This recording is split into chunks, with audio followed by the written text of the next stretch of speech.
लाल मिरचाई होने होने के पिसाई जी। लाल मिरचाई होने होने के पिसाई जी। समाधि के पीछावा छापाई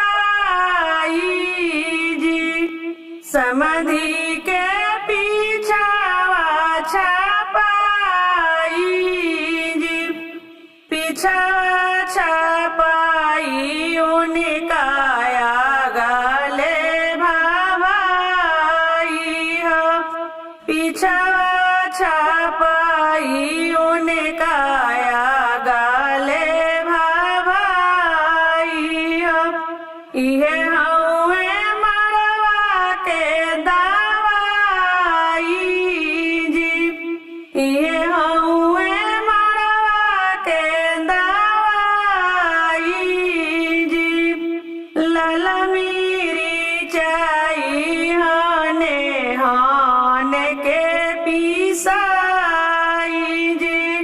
लाल मिरचाई होने होने के पिसाई जी। भसुर के पीछावा छापाई जी। भसुर के पीछावा छापाई जी।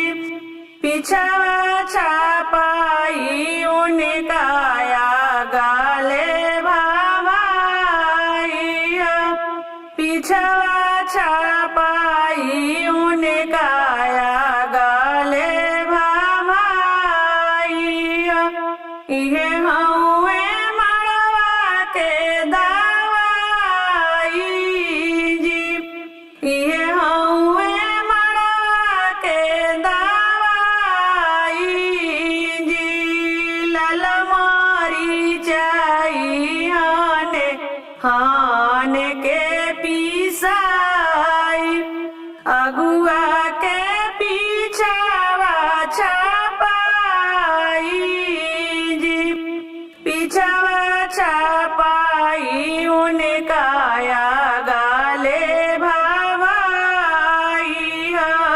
पीछावा छापाई उनका